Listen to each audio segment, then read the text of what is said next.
लगेच मी बालूच्या हातात दिली. बालू रक्तबंबाळ झाला होता. ते बॅग फेकून दिली तिकडे.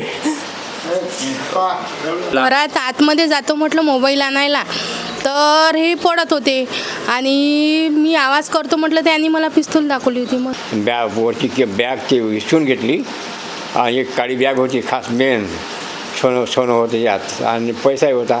ते बॅग माझ्या हातात होती आणि बालूने मारलं आणि तो रक्तबंबाळ झाला. तर त्या बालूच्या हाती मोठी कार बॅग हातात देऊन टाकली. त्याने मला बॅग सांभाळतो पटकन, तर त्यांना पलीकडे फेकून दिली. टू व्हीलरवाले दोघं इकडनं आले, एक इकडनं पडत आला आणि बसले. पिस्तूल होती मधातल्या पोहराच्या हाती, तर त्यांनी मला वर पिस्तूल दाखवली आणि पळाले.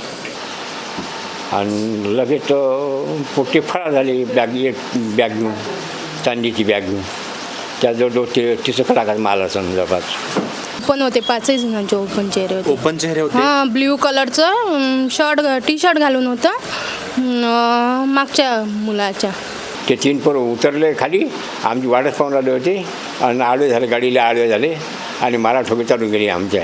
गाड़गेनगर पुलिस थाना क्षेत्र अंतर्गत नवसारी के पास स्थित रेखा कॉलोनी में शीतला माता मंदिर के पास आज सुबह करीब 5 से 6 अज्ञात लुटेरों ने बंदूक यानी पिस्तौल की धाक दिखाते हुए उज्जवल कॉलोनी परिसर में जावरे ज्वेलर्स नामक सोने चांदी की दुकान चलाने वाले बाबाराव जावरे व अरविंद जावरे नामक पिता पुत्र को पिस्तौल की धाक दिखाते हुए नामक पिता पुत्र के साथ जमकर मारपीट की और उनके पास से करीब 20 लाख रुपए मूल्य की 25 किलो चांदी से भरी बैग लूट ली। जावरे पिता पुत्र रोजाना की तरह आज सुबह अपनी एक्टिवा दुपहिया वाहन पर सोने चांदी के आभूषण से भरे 2 बैग लेकर घर से दुकान जाने हेतु निकले थे, लेकिन अभी वे मुश्किल से 100 मीटर ही आगे बढ़े थे कि शीतला माता मंदिर के पास 2 व्हीलर व 4 व्हीलर वाहन पर सवार होकर आए 5 से 6 अज्ञात लोगों ने उनका रास्ता रोका और फिर उनके दुपहिया वाहन पर लात मारकर उन दोनों को जमीन पर गिरा दिया, जिसके बाद सभी लोग जावरे पिता पुत्र से उनके पास रहने वाली दोनों बैग छीनने का प्रयास करने लगे। इस समय बैग नहीं छोड़ने पर एक आरोपी ने अरविंद जावरे की नाक पर पिस्तौल की बट से जोरदार वार किया, जिसकी वजह से अरविंद जावरे की नाक से खून बहने लगा। इस स्थिति में भी समय सूचकता दिखाते हुए अरविंद जावरे पास ही स्थित घर की ओर दौड़े और उन्होंने अपने पास रहने वाली बैग को उस घर की वॉल कंपाउंड के भीतर फेंक दिया। इसी दौरान अज्ञात लुटेरे दूसरी बैग को लूटने में कामयाब हो गए, जिसमें करीब 25 किलो चांदी के गहने व बर्तन रखे थे। इस समय तक शोर शराबा सुनकर आस पड़ोस के लोग भी मौके पर इकट्ठा होने शुरू हो गए थे, जिन्हें देखकर सभी आरोपी तुरंत ही मौके से भाग निकले। खास बात यह थी कि अज्ञात लुटेरों में से कोई भी व्यक्ति अपने चेहरे को ढके हुए नहीं था। ऐसे में अब पुलिस इस परिसर में लगे सीसीटीवी कैमरों के फुटेज को खंगालते हुए आरोपियों की तलाश कर रही है। मी घरून निघालो 11:30 जवळपास 5 मिनिटांमध्ये समोर असं एक टर्न होता. एक मातामाईचं मंदिर आहे, वसुंधरा लेआउट म्हणून त्या कॉलनीचं नाव आहे. तर एक जण असा समोरून आला आणि त्याने एकदम आल्याबरोबर गाडीला लात मारली. आम्ही खाली पडलो. लगेच 3 लोकांनी पुन्हा अटॅक केला. गाडीवर ज्या बॅगा ठेवलेल्या होत्या त्यातली एक बॅग घेऊन एक 4 व्हीलर पण पहिलेच तयारीत होती. त्यामध्ये 3-4 लोक असावेत आणि ती बॅग त्या 4 व्हीलरमध्ये टाकली आणि पुन्हा दुसऱ्या बॅगीसाठी पुन्हा आमची हातापाई झाली असताना त्यांच्याजवळ त्या 3 लोकांजवळ एक देशी कट्टा होता आणि अजून एक 3 लोक जे होते त्यांच्याजवळही त्या देशी प्रकारचेच कट्टे होते. असे अक्षरशः असा जंगल चढल्यासारखे असे ते जुन्या पद्धतीचे बंदूक टाईपचे ते हे होते, हत्यार होते. त्यांनी मग दुसरी जे बॅग माझ्या हातातून त्या गाडीवरून ओढण्याची कोशिश ज्यावेळेस केली त्यावेळेस मी त्याच्यामध्ये हातापाई केली आणि ती बॅग मी माझ्या हातामध्ये हस्तगत केली आणि एक समोरच एक घर बाहेकर म्हणून आहे त्यांच्या घरामध्ये फेकून दिली, ज्याच्यामध्ये लोकांचे रिपेरिंगचे दागिने, नगदी राशी, त्यानंतर काही सोन्याचे दागिने, काही आमचे ऑर्नामेंट असतात दुकानामध्ये लटकलेले, ते 2 दिवस बंद असल्यामुळे ते माझ्याजवळ होते, ती सर्व बॅग मी त्या घरामध्ये फेकली आणि पण माझी चांदीची जी बॅग होती ती त्यांनी हस्तगत केली, ती चोरांनी पळून नेली, ज्याच्यामध्ये 25 ते 30 किलोच्या आसपास बर्तन होते चांदीचे, काही तोरडी जोड होते, जोडवे, बिछोडी, कळली, हे सर्व त्यांनी नेले. किती लोक होते, काय वयोगट असेल अंदाजे त्यांचा? जास्तीत जास्त वयोगट असेल 20, 22, 25 आणि उंची असेल 5'3", फक्त 5'3", आणि त्यांच्या पायामध्ये शूज होते आणि हिंदी लँग्वेज बोलत होते. ते थोडंसा काळ्या पद्धतीचे लोक नव्हते, थोडेसे सावळे गोरे होते ते थोडे, आणि एक 4 व्हीलर होती त्याच्यामध्ये जे पहिलेच तिथं तयार होते. फोर व्हीलरमध्ये पण कोणी आतमध्ये बसले होते लोक? 3 ते 4 लोक फोर व्हीलरमध्ये होते आणि 4 लोक जे होते ते 2 टू व्हीलर होते, ज्याच्यामध्ये ज्यावेळेस पळाले त्या एका गाडीवरती 3 लोक, एका गाडीवरती एक सिंगल असे करून गेले. आणि जी बॅग होती ती माझी जे पडून नेली ती फोर व्हीलरमध्ये टाकली, ती नवसारीकडे गेली. आणि हे Shivrasik road petrol pump, Hisar petrol pump जे आहे त्या रोडनी गेले टू व्हीलरवाले. म्हणजे जवळपास 8 लोक होते, 4 फोर व्हीलरमध्ये. प्लसही असू शकते. अच्छा. हां, माझ्या निर्देशनात फक्त 8च दिसले ते, पण त्यापेक्षा जास्त होते कारण प्लॅन पूर्ण तयार होता, वेळेवरचा प्लॅन नाही आहे. तुम्ही रोज ह्याच दरम्यान तुमच्या दुकानात जायला निघता? बिलकुल. 11:30ची वेळ असते, कधी 5-10 मिनिट प्लस मायनस होत असतो, पण नेहमी 20 वर्षापासून मी तर 11:30ची वेळ जी असते ती असते.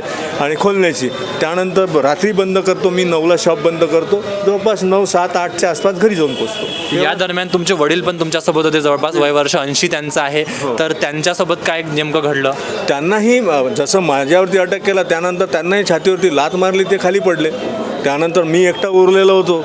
मग आमची हातापाई झाली, ती मी एक बॅग त्या बाहेकर साहेबांच्या घरामध्ये फेकली आणि दुसरी जी बॅग होती त्याच्यामध्ये जी हातापाई सुरू होती त्यावेळेस बाबांच्या छातीवर लात मारली. बाबा खाली पडले. कालांतरानं मग ते उठले तर त्या चोराच्या मागे पाठलाग करत जवळपास 200 मीटरच्या आसपास धावत गेले त्यांच्या मागे. मग शेवटी त्यांची काही ताकद पुरली नाही. माझी हातापाई सुरूच होती, पण ते त्यांना असं वाटलं की आता हे भारी पडेल का, म्हणून ते पडून गेले तिथनं. ही सर्व थटापट ज्यावेळेस सुरू होती तिथे आसपास कोणी होतं? कोणी तुम्हाला वाचवायचा प्रयत्न केला? कोणी आलं? बिलकुल, बऱ्याच लोकांनी प्रयत्न केला, परंतु त्यांच्याजवळ 4 देशी कट्टे असल्यामुळे एक महिला आहे तिथेच, एक काय चव्हाण आहे की काय त्यांचं सरनेम, ती एक महिला आहे, मला वाटतं पोलीस याच्यामध्येच आहे, पोलीस कर्मचारीच आहे ती महिला. तिने पण प्रयत्न केला, पण ती वरच्या स्लॅबवर असल्यामुळे तिलाही हवेत अशी बंदूक दाखवली, ती बाई गप झाली. आणि त्यानंतर एक येणारी जाणारी एक महिला होती, 18-19 वर्षाची मुलगी असेल, तिने आपली गाडी थांबवली आणि त्या चोराचा पाठलाग करण्याचा प्रयत्न केला, पण तिच्यावरती बंदूक उगारली. म्हणून लोक घाबरले अक्षरशः.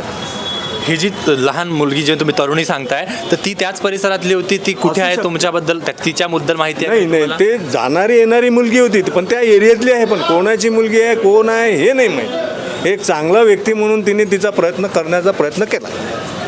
अशीच घटना जवळपास म्हणजे तुमच्या दुकानात चोरी झाली होती 2007 आणि 2014मध्ये. त्या दरम्यान काय घडलं होतं?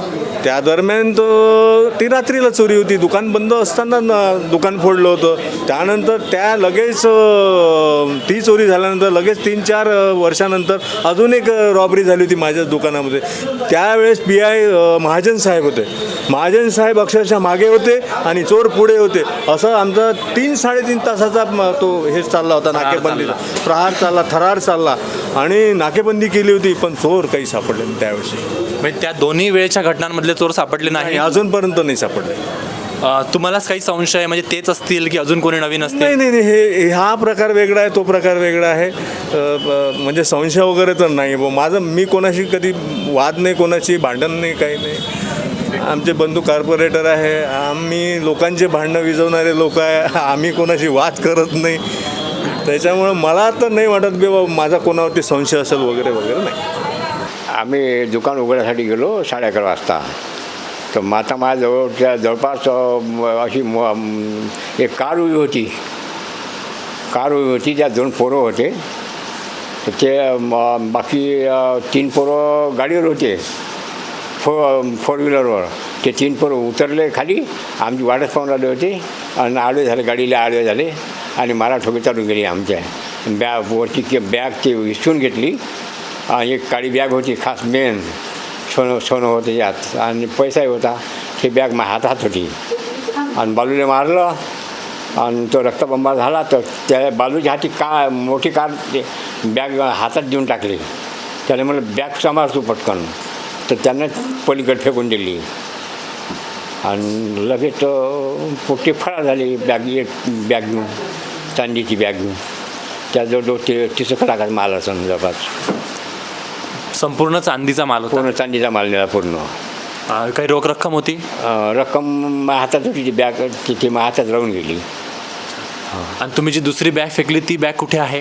ती बॅग आहे ना, ती तुमच्याकडेच राहिली? माझ्याकडे राहिली. अच्छा. ती त्यांना हिसकावता आली नाही? ते हिसकवता नाही आली. मी लगेच बालूच्या हातात दिली बालू रक्तबंबाळ झाला होता. ते बॅग फेकून दिली तिकडे. जास्त लागलं होतं, रक्त चाललं होतं अंगात, नाकातून सर्व. मला हा बेहोश होऊन जाईल, त्याला मारायला बसतो होतो. बॅग म्हणलं भाऊ पटकन सांभाळ, फेक तिकडे. हो, बालूने मला काळजी वा करून तुम्ही. हो, बॅग सांभाळला गेली, एक बॅग हाती आली. पैसा रक्कम घेऊन सोनं सर्व त्याच्यात आहे. सोनं घेऊन सर्व त्याच्यातच आहे. बालू या बॅगीत चांदीचा माल त्यानं लांबला त्यानं. इस घटना में आरोपियों द्वारा नाक पर पिस्तौल की बट मारे जाने के चलते घायल हुए अरविंद जावरे को इलाज हेतु अस्पताल में भर्ती कराया गया, जहां पर उन्हें 2 टाँके लगाए गए. जावरे पिता पुत्र सहित मौके पर उपस्थित एक प्रत्यक्षदर्शी के मुताबिक सभी आरोपियों के हाथ में देसी कट्टे या पिस्तौल जैसे हथियार थे, जिन्हें वे हवा में लहरा रहे थे. मला गाडी दिसली खाली उभी, फोर व्हीलर. मी म्हटलं माझ्याकडेच आली का, तर पाहिलं तर त्यात दोघं बसले होते. माझ्या घरी नव्हती. तर मग मी आतमध्ये चालली होती तेव्हा ती इकडे गेली. आणि मग मी घर झाडत होती तेव्हा आवाज आला यांचा, तर मी बाहेर येऊन पाहिलं तर 4 व्हीलर तिकडे पडत होती. 2 व्हीलरवाले दोघं इकडनं आले, एक इकडनं पडत आला आणि बसले. पिस्तूल होती मधातल्या पोहराच्या हाती, तर त्यांनी मला वर पिस्तूल दाखवली आणि पळाले. ही जी घटना घडली म्हणजे पिस्तूल त्यांनी दाखवली, त्या दरम्यान हे जी सगळी झटापट होत होती ती झटापट पाहिली का तुम्ही? त्यांना मारताना पाहिलं का? हो, नाकावर मारलं. तर त्या इकडनं मंदिराकडनं पडत आला ना त्या मुलांनी. कोणाच्या नाकावर मारलं? ते सुनील जावरे दादाचे. सुनील जावरे यांच्या नाकावर मारलं. हे सगळं तुम्ही पाहिलं? हो. तुम्ही त्यावेळेस काही आवाज केला, काही ओरडल्या किंवा कोणाला काही आवाज द्यायचा प्रयत्न केला? घरात आतमध्ये जातो म्हटलं मोबाईल आणायला, तर हे पडत होते आणि मी आवाज करतो म्हटलं, त्यांनी मला पिस्तूल दाखवली होती, म्हणून मग मी काही बोलूच बरं, त्यांचा चेहरा काही झाकलेलं होतं, मोबाईल घातला होता, काहीच नव्हतं, उघडा चेहरा होता? हां, ओपन होते. 5 जणांचे ओपन चेहरे होते. ओपन चेहरे होते. हां, ब्ल्यू कलरचं टी शर्ट घालून होतं मागच्या मुलाच्या. अंदाजे म्हणजे त्यांचं किती वयोगट काय असेल? त्यांचं वयस्कर 20-25 सगळे जवान होते. सर्व. किती जण होते? 5 जण रोडच होते. 5 जण होते. जवळपास 5 जण ते होते असं त्यांचं म्हणणं आहे. मोबाईलमध्ये तुम्ही काही रेकॉर्ड करू शकलात? माझा मोबाईल घरात होता, मी इथे झाडणी घेऊन उभी होती. ते आवाज आल्याबरोबर मी झाडणी घेऊन बाहेर आली. मोबाईल आतमध्ये होता. मी मोबाईल आणायला जाईपर्यंत मी फोटोही काढत होती, पण ते पडत होते ना. 4 व्हीलर इकडनं पडाली, 2 व्हीलर इकडनं पडाली. गाडीचा नंबर वगैरे तुम्ही पाहिला का? मी काहीच नाही पाहिलं. व्हाईट कलरची 4 व्हीलर होती आणि 2 व्हीलर होती ब्लॅक कलरची. इस बीच घटना की जानकारी मिलते ही शहर पुलिस के उपायुक्त सागर पाटिल व क्राइम ब्रांच के सहायक पुलिस आयुक्त शिवाजी बचाटे तुरंत ही घटनास्थल पर पहुंच चुके हैं. इस घटना के समय अरविंद जावरे द्वारा घटनास्थल के पास ही रहने वाले घर के वॉल कंपाउंड के भीतर फेंकी गई बैग में करीब 150 ग्राम सोना व 4 से 5 लाख रुपए की कैश थी, जो बाल बाल बच गई है.